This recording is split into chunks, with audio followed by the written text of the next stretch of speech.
So this is one of the biggest changes on cruises since the virus.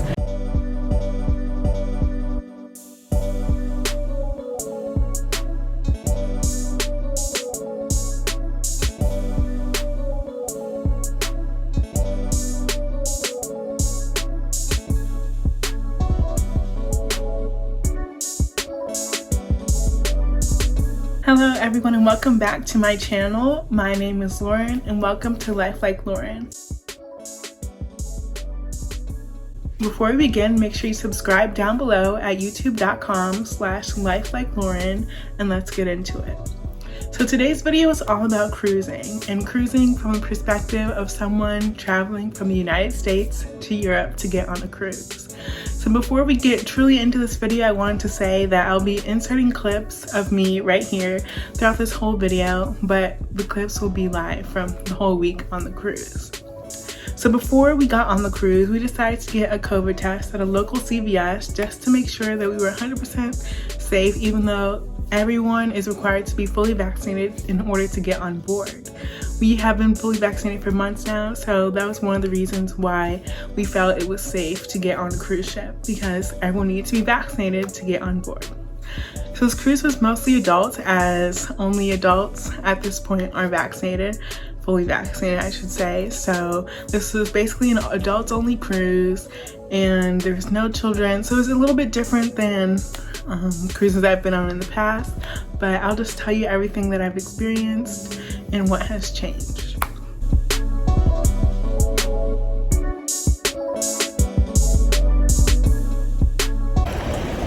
We have arrived in Athens and we're going on our very first cruise since 2019, and here's the experience. So once you get to the cruise port, you'll be greeted by one of the workers from NCL. They'll guide you along the embarkation process. So the first thing that you need to do was show your QR code, and this is something that you really need as soon as you arrive to the port. You'll get your temperature taken, and then you'll take a COVID test, security, and then you're gonna be on board.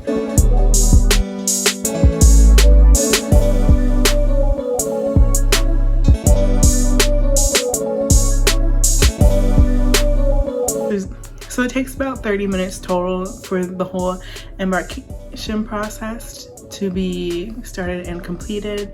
Your COVID results, you'll get like a little number and letter that identifies you as you being you, and you just go up as soon as you see your ID on the screen, which is like the number and letter you've been assigned. You just go up and get a wristband saying that you've been cleared and it's time to go through security and then onto the cruise ship. So we just gained our COVID cards, had a test, and our QR codes.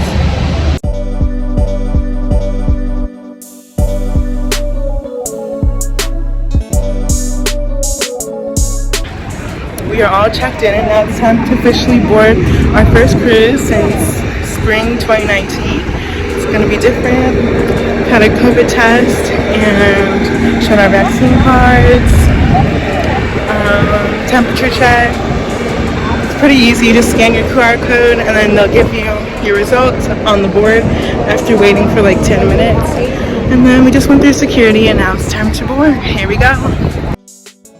So after you successfully made it on board, well, first you have to sanitize your hands before you actually walk onto the ship.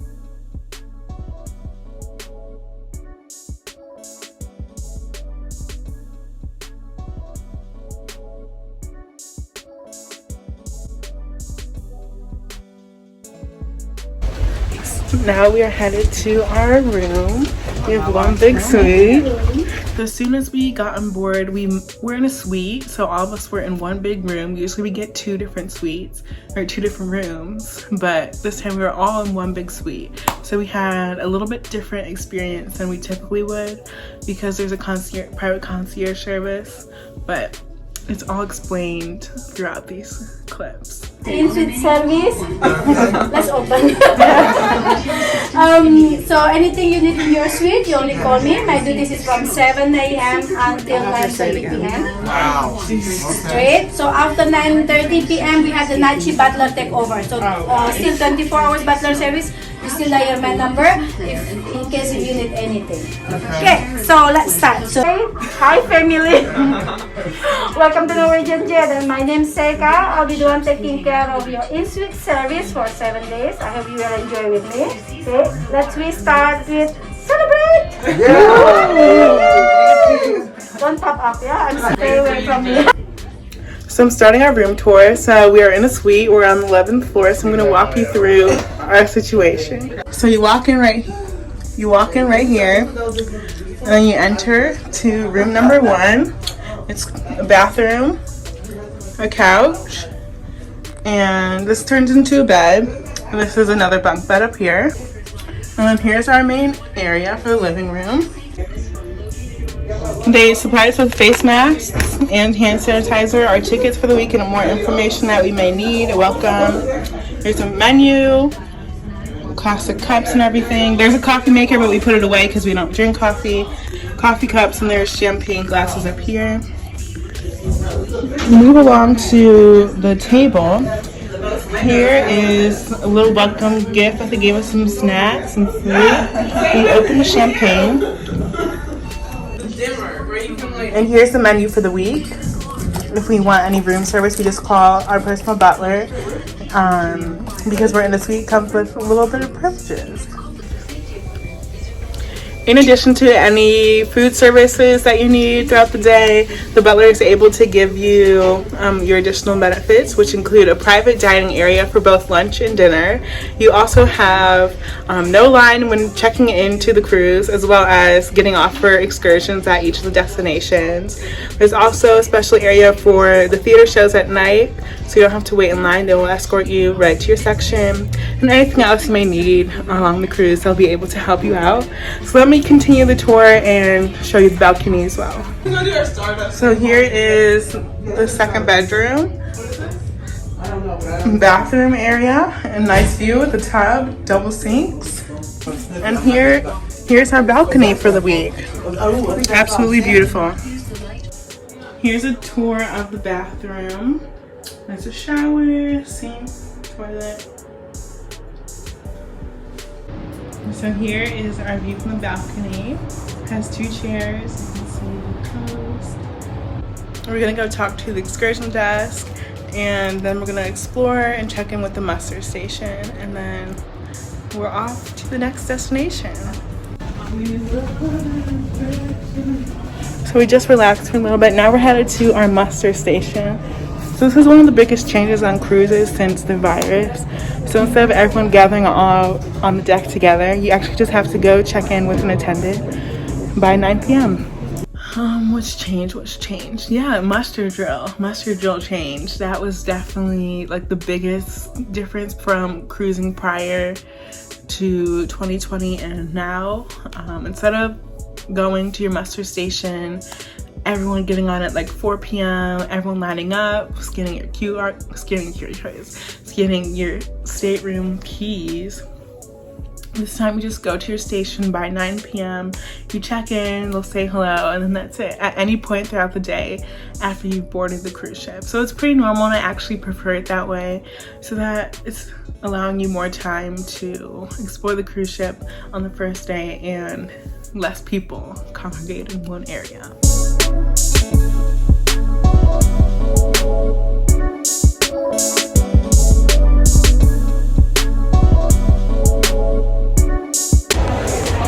Like with many other places, people are more lax with the masks outside in the open area because the pool, no one's wearing a mask. But indoors, everyone, for the most part, is doing good. Let's talk about dining, because dining is a huge part of going on cruises and why people choose to go on them. So say you go up to the top deck. In our case, it was the 12th floor to get some food at the buffet. Usually on cruises, you go around, get as much food as you want, sit down and eat, and have a good time. This time, like any other buffet during these times, has changed. So you walk in, there's washi-washi, which is something you'll get used to them saying all the time. They're infamous for saying that on all Norwegian cruises, even prior to the virus. So you wash your hands. They have both hand sanitizer stations and actual sinks. I prefer the sinks, but whatever's available. So all the drinks are laid out, already pre-portioned.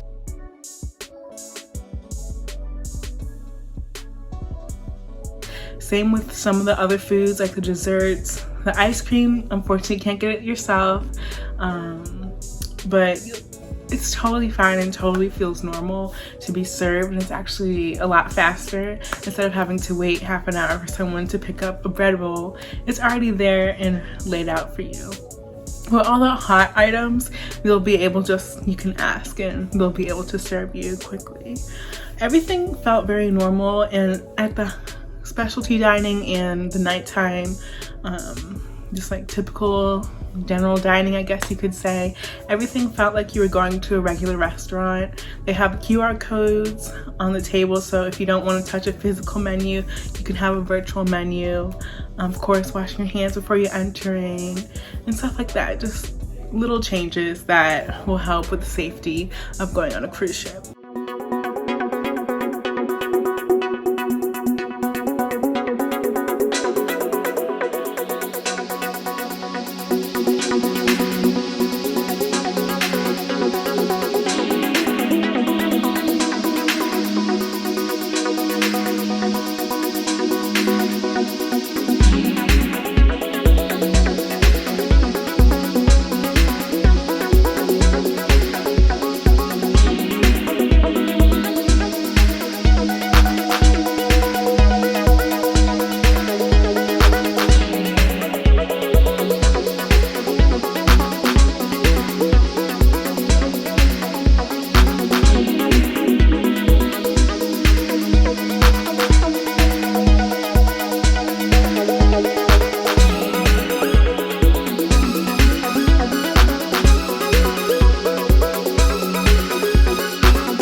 We're off to the next island of Rhodes.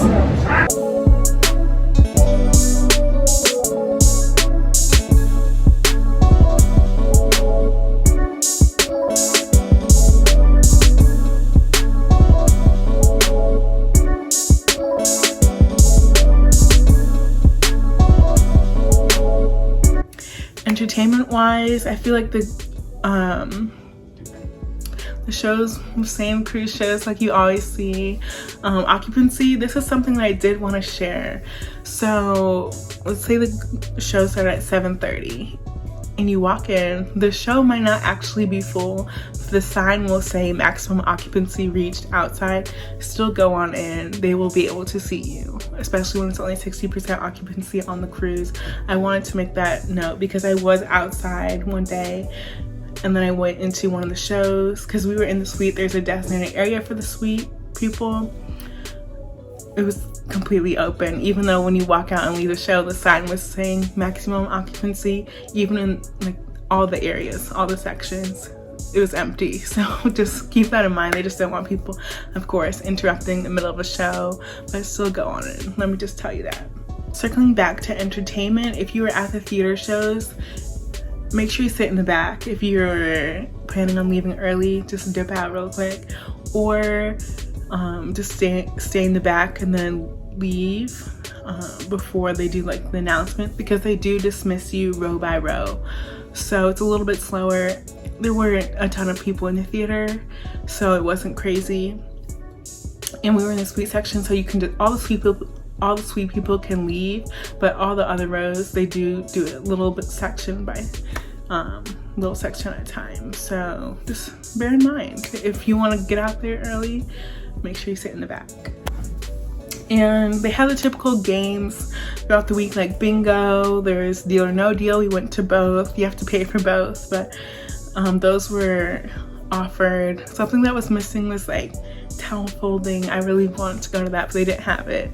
But of course, there's only a certain amount of crew available, so of course it's more a priority to keep people safe and distanced rather than having all these activities available, especially since there's no kids. So that's just something to know. It's a lot calmer And yeah, what else?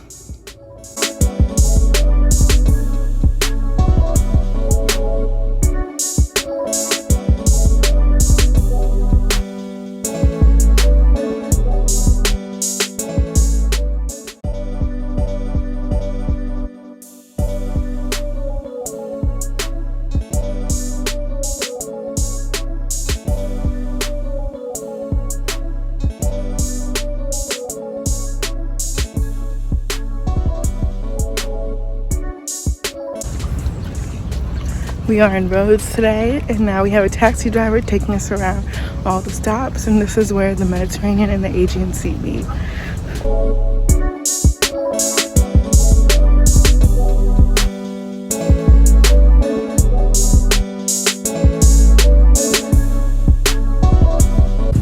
We just stopped in Highest Point in Rhodes, and now we're headed to the beach. Up there. My house is up there, 10 kilometers away from Rhodos. Really? Yes, I live up there. This is the tourist. Ixia, the name Ixia. Ixia. Then another town. Wait a minute.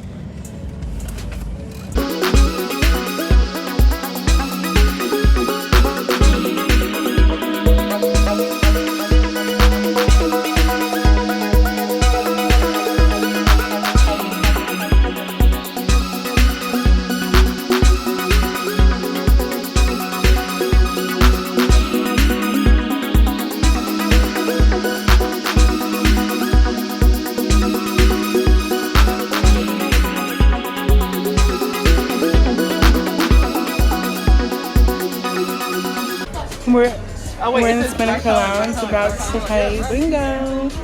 So it's Cruise Classic. Here we go. Yes, come on! And it's a good bingo. Alright, so now any other claims in the lounge? Let's check one more time. So you Entertainment wise, everything felt normal too. Just a little bit quieter because, mind you, there was no kids. It was about 60% occupancy on the cruise, so it did feel a little bit quieter, which was actually kind of nice. So it wasn't overwhelming and you didn't feel like you need to like super distance yourself from people. People definitely felt comfortable walking up to other strangers and making friends like you normally would on a cruise ship. So masks are required, of course. People wore them like normal inside. When you got on the outside top deck, you didn't have to wear them, but crew wore them 24/7, which actually felt nice. And you know, it's good to respect one another and just wear a mask when you can. What I did notice though, when people got lax was when you went to a lounge. So let's say the Spinnaker Lounge is one of the lounges where they have games and live music. When people are in their individual booths or sitting areas, they have a drink next to them. Some people felt like they could just not have the mask on at all, even if they weren't actively drinking. So that's just something you experience, but just wear your mask. It's super easy. And when you're outside, take it off. That's basically the rule everywhere at this point. But yeah, it felt very normal, even though you're on a cruise ship. And it's our first cruise in like 2 years, so.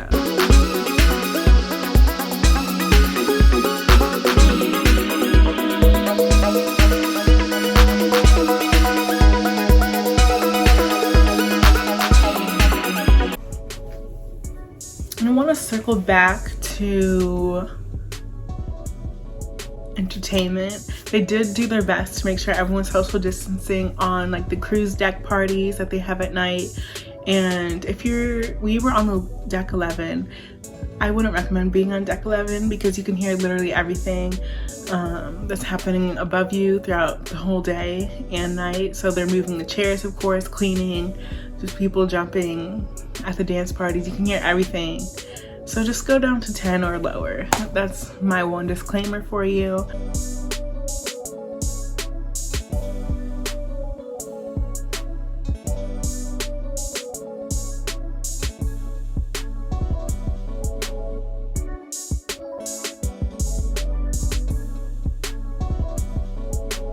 Elevators, typical elevator behavior during this time: maximum 4 people, 4 strangers, or 1 family.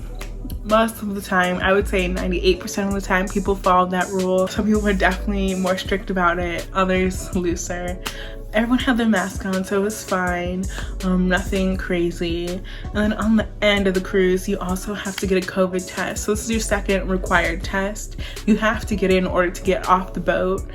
And just go on time, go early, because the lines are long. It did take about 30 minutes. There was 50 people ahead of us in line, and it took a little while because there was 50 people in line and only 2 people taking the swabs, compared to when you went on the cruise, there was 4 people taking the swabs and basically no line. So just keep that in mind. Go earlier than your call time, and make sure you're in the correct location, because the people ahead of us waited the 30 minutes and they were in the wrong location. They didn't accommodate them at the Spinnaker Lounge, which is where we went, but they were supposed to be at another location. So make sure you go to the correct location, and there's no one outside verifying that you're at the right location. So just read the sign. We'll double check your paper and make sure you have your QR code with you. In regards to being on land, totally normal. Some places did take your temperature, which was fine, of course. We always had our COVID cards, always had a picture of them as well. No one asked for them, but we had them just in case. We did both our own excursions as well as cruise sponsored excursions, so both felt similar. I would actually recommend going on your own this time, because there's just like a lot of people, especially on these cruise ships. A few of the days there's multiple cruise ships, and it's a lot slower because of course you have to make sure everyone's there, make sure everyone has their COVID card sometimes, and it's just like a little bit slower. So I would just recommend, if you can, going on your own for some of the destinations. What else do I want to talk about? I don't know, let me check my notes.